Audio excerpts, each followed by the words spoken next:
ಅವರ ಮಾತಿನಲ್ಲೇ ಗೊತ್ತಾಗುತ್ತೆ. ಸೋನಿಯಾ ರಾಹುಲ್ ಮುಂದೆ ಡಿಕೆ ಬ್ರದರ್ಸ್ ಪಟ್ಟು. ಸಿಎಂ ಗಾದಿಯನ್ನ ನೀಡುವಂತೆ ಡಿಕೆ ಸಹೋದರರು ಬಿಗಿ ಪಟ್ಟನ್ನ ಹಿಡಿದಿದ್ದಾರೆ. ಮನದಾಳದ ಇಂಗಿತವನ್ನ ಹೈಕಮಾಂಡ್ ಮುಂದೆ ಅವರು ಮಂಡನೆ ಮಾಡಿದ್ದಾರೆ.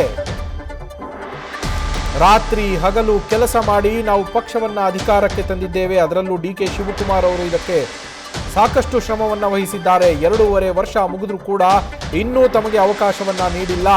ಈಗ ಅವಕಾಶವನ್ನ ಕೊಡಲೇಬೇಕು ಅಂತ ಡಿಕೆ ಶಿವಕುಮಾರ್ ಬಿಗಿ ಪಟ್ಟನ್ನ ಹಿಡಿದಿದ್ದಾರೆ. ಅವರ ಮಾತನ್ನ ರಾಹುಲ್ ಗಾಂಧಿ ಹಾಗೆ ಸೋನಿಯಾ ಗಾಂಧಿ ಅವರು ತುಂಬಾ ಸಮಾಧಾನದಿಂದ ಆಲಿಸಿದ್ದಾರೆ.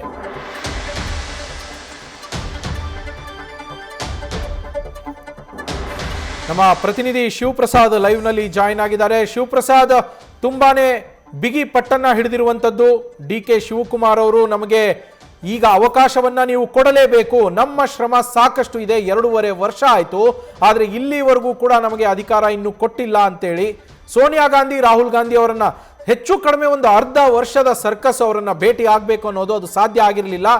ಈಗ ಭೇಟಿಯಾಗಿ ತಮ್ಮ ವಿಚಾರವನ್ನ ಮಂಡಿಸಿದ್ದಾರೆ. ಏನೆಲ್ಲ ಡೀಟೇಲ್ ಸಿಗ್ತಾ ಇದೆ ಶಿವಪ್ರಸಾದ್?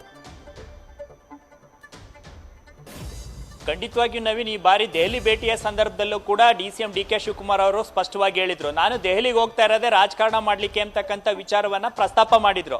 ಸದ್ಯ ಈಗ 3 ದಿನಗಳ ನಂತರ, ಅಂದ್ರೆ ದೆಹಲಿಗೆ ಹೋಗಿ ನಿನ್ನೆಯಷ್ಟೇ 2 ದಿನ ಆಗಿದೆ, ಇವತ್ತು 3ನೇ ದಿನ ಬೆಳಿಗ್ಗೆ ಸೋನಿಯಾ ಗಾಂಧಿ ಅವರ ನಿವಾಸದಲ್ಲಿ ಭೇಟಿಯಾಗಿ ಈ ವಿಚಾರವನ್ನ, ಅಂದ್ರೆ ರಾಜ್ಯದಲ್ಲಿ ನಡೀತಾ ಇರ್ತಕ್ಕಂಥ ನಾಯಕತ್ವ ಬದಲಾವಣೆ ವಿಚಾರ, ಸರ್ಕಾರಕ್ಕೆ 2.5 ವರ್ಷ ತುಂಬಿರ್ತಕ್ಕಂಥ ವಿಚಾರ, ಸರ್ಕಾರ ಬಂದಂತ ಸಂದರ್ಭದಲ್ಲಿ ಆದಂತ ಪವರ್ ಶೇರಿಂಗ್ ವಿಚಾರಗಳ ಚರ್ಚೆಯನ್ನ ಸೋನಿಯಾ ಗಾಂಧಿ ಅವರ ಗಮನಕ್ಕೆ ಡಿಕೆ ಬ್ರದರ್ಸ್ ಅವರು ತಂದಿದ್ದಾರೆ. ಸದ್ಯ ಈವರೆಗೂ ಕೂಡ ಅವ್ರ ಜೊತೆಗಿನ ಮಾತುಕತೆಯ ಸಂದರ್ಭದಲ್ಲೂ ಕೂಡ ಯಾವ್ಯಾವ ವಿಚಾರಗಳನ್ನ ಪ್ರಸ್ತಾಪ ಮಾಡಿದ್ರು, ನಾಯಕತ್ವ ಬದಲಾವಣೆ ವಿಚಾರ ಕುರಿತಂತೆ ದೆಹಲಿಯ ವರಿಷ್ಠರು, ಅದರಲ್ಲೂ ಸೋನಿಯಾ ಗಾಂಧಿ ಅವರ ಅಭಿಪ್ರಾಯ ಏನು ಎಂಬತಕ್ಕಂಥ ವಿಚಾರದ ಗುಟ್ಟನ್ನ ಈವರೆಗೂ ಕೂಡ ಬಹಿರಂಗಗೊಳಿಸಿಲ್ಲ. ಸದ್ಯ ಈಗ ದೆಹಲಿಯಲ್ಲಿ ಅಧಿವೇಶನ ನಡೀತಾ ಇದೆ, ಮತ್ತೆ ರಾಜ್ಯದಲ್ಲೂ ಕೂಡ ಬಜೆಟ್ ಸಿದ್ಧತೆಗಳು ನಡೀತಾ ಇದ್ದಾವೆ. ಹಾಗಾಗಿ ಏಕಾಏಕಿ ನಾಯಕತ್ವ ಬದಲಾವಣೆಯಂತಹ ಒಂದು ದೊಡ್ಡ ಬದಲಾವಣೆಗೆ ಕಾಂಗ್ರೆಸ್ ಹೈಕಮಾಂಡ್ ನಾಯಕರುಗಳು ಕೂಡ ಈ ಸಂದರ್ಭದಲ್ಲಿ ಇಂಥ ಮಹತ್ವದ ತೀರ್ಮಾನವನ್ನ ತೆಗೆದುಕೊಳ್ಳಿಕ್ಕೂ ಕೂಡ ಮುಂದಾಗೋದಿಲ್ಲ. ಹಾಗಾಗಿ ಸದ್ಯಕ್ಕೆ ಸೋನಿಯಾ ಗಾಂಧಿ ಅವರು ಡಿಕೆ ಬ್ರದರ್ಸ್ ಅವರಿಗೆ, ಶಿವಕುಮಾರ್ ಅವರಿಗೆ ಯಾವ ಮಾಹಿತಿಯನ್ನ, ಯಾವ ವಿಚಾರವನ್ನ ಮನದಟ್ಟು ಮಾಡಬೇಕು ಆ ವಿಚಾರವನ್ನು ಮಾಡಿದ್ದಾರೆ. ಅದಕ್ಕೆ ಪ್ರತಿಯಾಗಿ ಡಿಸಿಎಂ ಡಿಕೆ ಶಿವಕುಮಾರ್ ಮತ್ತೆ ಡಿಕೆ ಸುರೇಶ್ ಅವರು ಕೂಡ ನಾಯಕತ್ವ ಬದಲಾವಣೆಯ ಅನಿವಾರ್ಯತೆ ಬಗ್ಗೆನೂ ಕೂಡ ಸೋನಿಯಾ ಗಾಂಧಿ ಅವರಿಗೆ ಮನವರಿಕೆ ಮಾಡಿಕೊಟ್ಟಿದ್ದಾರೆ ಅಂತಕ್ಕಂಥ ಮಾಹಿತಿ ಲಭ್ಯವಾಗ್ತಾ ಇದೆ. ಸದ್ಯ ಈಗ ರಾಜ್ಯದಲ್ಲಿ ಸ್ಥಳೀಯ ಸಂಸ್ಥೆಗಳ ಚುನಾವಣೆ ಎದುರಾಗ್ತಾ ಇದೆ. ನಾಯಕತ್ವ ಬದಲಾವಣೆ ವಿಚಾರ ಕುರಿತಂತೆ ಅನೇಕ ತಮ್ಮ ಬೆಂಬಲಿಗ ಶಾಸಕರು ಅಷ್ಟೇ ಅಲ್ಲದೆ ಕಾರ್ಯಕರ್ತರು ಕೂಡ ಈ ವಿಚಾರ ಕುರಿತಂತೆ ಪದೇ ಪದೇ ಪ್ರಸ್ತಾಪ ಮಾಡ್ತಾ ಇದ್ದಾರೆ. ಹೈಕಮಾಂಡ್ ನಾಯಕರ ಮೌನದ ವಿಚಾರ ಕುರಿತಂತೆ ಕೂಡ ಚರ್ಚೆ ಆಗ್ತಾ ಇದೆ. ಈ ಸಂದರ್ಭದಲ್ಲಿ ತಾವು ಸೂಕ್ತವಾದಂತ ಸಂದೇಶವನ್ನ ರವಾನೆ ಮಾಡಬೇಕು ಎಂಬತಕ್ಕಂಥ ಅಭಿಪ್ರಾಯವನ್ನು ಕೂಡ ಸೋನಿಯಾ ಗಾಂಧಿ ಅವರಿಗೆ ಮನವರಿಕೆ ಮಾಡಿಕೊಟ್ಟಿದ್ದಾರೆ ಎಂಬತಕ್ಕಂಥ ಮಾಹಿತಿ ಲಭ್ಯವಾಗ್ತಾ ಇದೆ. ಹಾಗಾಗಿ ಸದ್ಯ ರಾಜ್ಯದಲ್ಲಿ ನಡೀತಾ ಇರ್ತಕ್ಕಂಥ ರಾಜಕೀಯ ವಿದ್ಯಮಾನಗಳ ಜೊತೆಗೆ ಸಿಎಂ ಸಿದ್ದರಾಮಯ್ಯ ಅವರ ನಾಯಕತ್ವ, ಅವ್ರಿಗೆ ವ್ಯಕ್ತವಾಗ್ತಾ ಇರ್ತಕ್ಕಂಥ ಬೆಂಬಲದ ಜೊತೆಗೆ ಬಜೆಟ್ ಸಿದ್ಧತೆ ವಿಚಾರಗಳು ಕೂಡ ಸೋನಿಯಾ ಗಾಂಧಿ ಸೇರಿದಂತೆ ದೆಹಲಿಯ ವರಿಷ್ಠರಿಗೆ ಮನವರಿಕೆ ಆಗಿದೆ.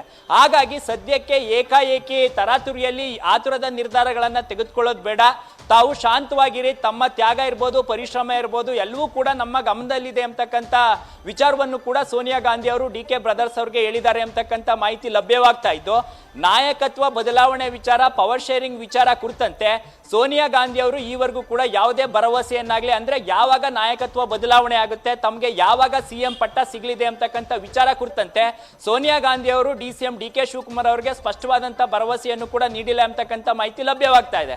ಸದ್ಯಕ್ಕೆ ಯಥಾಸ್ಥಿತಿಯಲ್ಲೇ ಮುಂದುವರಿಯಿರಿ, ನಾಯಕತ್ವ ಬದಲಾವಣೆ ವಿಚಾರ ಕುರಿತಂತೆ ನಾವು ಇನ್ನೂ ಕೂಡ ಕೆಲವೊಂದಿಷ್ಟು ನಾಯಕರ ಜೊತೆ, ಅಂದ್ರೆ ಸಿಎಂ ಸಿದ್ದರಾಮಯ್ಯ ಇರ್ಬೋದು, ಇತರ ಪ್ರಮುಖರ ಜೊತೆ ಮಾತನಾಡಿ ಅಂತಿಮವಾದಂತ ಅಭಿಪ್ರಾಯವನ್ನ ತಮಗೆ ತಿಳಿಸ್ತೀವಿ ಅಂತಕ್ಕಂಥ ಭರವಸೆಯನ್ನಷ್ಟೇ ನೀಡಿದ್ದಾರೆ ಅಂತಕ್ಕಂಥ ಮಾಹಿತಿ ಲಭ್ಯವಾಗ್ತಾ ಇದೆ. ಸದ್ಯ ರಾಹುಲ್ ಗಾಂಧಿ ಅವರ ಭೇಟಿ ಮತ್ತೆ ಸೋನಿಯಾ ಗಾಂಧಿ ಅವರ ಭೇಟಿ ಸಾಧ್ಯವಾಗುತ್ತೋ ಇಲ್ವೋ ಎಂಬತಕ್ಕಂಥ ಚರ್ಚೆಗಳು ಕೂಡ ಶುರುವಾಗಿದ್ವು. ಹಾಗಾಗಿ ಸದ್ಯ ಈಗ ಮೊದಲನೇ ಹಂತವಾಗಿ ನಾಯಕತ್ವ ಬದಲಾವಣೆಯ ಚರ್ಚೆಯ ಮೊದಲ ಪ್ರಾಥಮಿಕ ಸಭೆ ಸೋನಿಯಾ ಗಾಂಧಿ ಅವರ ನಿವಾಸದಲ್ಲಿ ಇವತ್ತಾಗಿದೆ ಎಂಬತಕ್ಕಂಥ ಮಾಹಿತಿ ಲಭ್ಯವಾಗ್ತಾ ಇದ್ದು, ನಾಯಕತ್ವ ಬದಲಾವಣೆ ವಿಚಾರ ಕುರಿತಂತೆ ಯಾವುದೇ ಸ್ಪಷ್ಟವಾದಂತ ಭರವಸೆ ಆಗಲಿ ಅಥವಾ ಯಾವುದೇ ಸಮಯವಾಗಲಿ ನಿಗದಿಯಾಗಿಲ್ಲ ಅಂತಕ್ಕಂಥ ಮಾಹಿತಿ ಲಭ್ಯವಾಗ್ತಾ ಇದೆ. ಸದ್ಯ ಈಗ ಇವತ್ತಿನ ಭೇಟಿ ಸೌಹಾರ್ದಯುತವಾಗಿ ಆಗಿದ್ದು, ನಾಯಕತ್ವ ಬದಲಾವಣೆ ವಿಚಾರದ ಚರ್ಚೆ ಕುರಿತಂತೆ ಡಿಕೆ ಶಿವಕುಮಾರ್ ಅವರು ತಮ್ಮ ಅಭಿಪ್ರಾಯವನ್ನು ಹೇಳಿದ್ದಾರೆ, ಅದನ್ನ ಸೋನಿಯಾ ಗಾಂಧಿ ಅವರು ಆಲಿಸಿದ್ದಾರೆ ಎಂಬತಕ್ಕಂಥ ಅಷ್ಟೇ ಮಾಹಿತಿ ಲಭ್ಯವಾಗ್ತಾ ಇದ್ದು, ಸದ್ಯ ನಾಯಕತ್ವ ಬದಲಾವಣೆ ವಿಚಾರ ಕುರಿತಂತೆ ಇತರ ನಾಯಕರು, ಅಂದ್ರೆ ಕೇಂದ್ರದ ದೆಹಲಿಯಲ್ಲಿ ಇರ್ತಕ್ಕಂಥ ಕೆಲವೊಂದಿಷ್ಟು ನಾಯಕರು ಇರ್ಬೋದು, ಸುರ್ಜೇವಾಲಾ, ವೇಣು ವೇಣುಗೋಪಾಲ್ ಇವ್ರ ಜೊತೆನೂ ಕೂಡ ಮಾತುಕತೆಯನ್ನ ನಡೆಸಬೇಕಾಗುತ್ತೆ.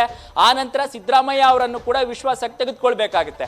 ಹಾಗಾಗಿ ಸದ್ಯ ಸೋನಿಯಾ ಗಾಂಧಿ ಅವರು ಮತ್ತೆ ರಾಹುಲ್ ಗಾಂಧಿಯ ಭೇಟಿಯ ಸಂದರ್ಭದಲ್ಲಿ ಈ ವಿಚಾರಗಳ ಚರ್ಚೆ ಆಗಿದ್ದು, ನಾಯಕತ್ವ ಬದಲಾವಣೆಗೆ ಇಂತಿಷ್ಟೇ ಸಮಯವನ್ನ ಅಥವಾ ತಿಂಗಳು ದಿನಾಂಕವನ್ನ ನಿಗದಿ ಮಾಡೋದು ಕಷ್ಟ ಎಂಬತಕ್ಕಂಥ ಅಭಿಪ್ರಾಯ ಕೂಡ ಹೈಕಮಾಂಡ್ ನಾಯಕರದ್ದಾಗಿದೆ. ಅಂದ್ರೆ ಸೋನಿಯಾ ಗಾಂಧಿ ಅವರು ಕೂಡ DCM DK ಶಿವಕುಮಾರ್ ಅವರಿಗೆ ಈ ಅಭಿಪ್ರಾಯವನ್ನು ವ್ಯಕ್ತಪಡಿಸಿದ್ದಾರೆ ಅಂತಕ್ಕಂಥ ಮಾಹಿತಿ ಈಗ ಲಭ್ಯವಾಗ್ತಾ ಇರ್ತಕ್ಕಂಥದ್ದು. Naveen, thank you Shivaprasad. News first ನಿರ್ಭೀತಿಯಿಂದ ನಿಮ್ಮ ಪರವಾಗಿ.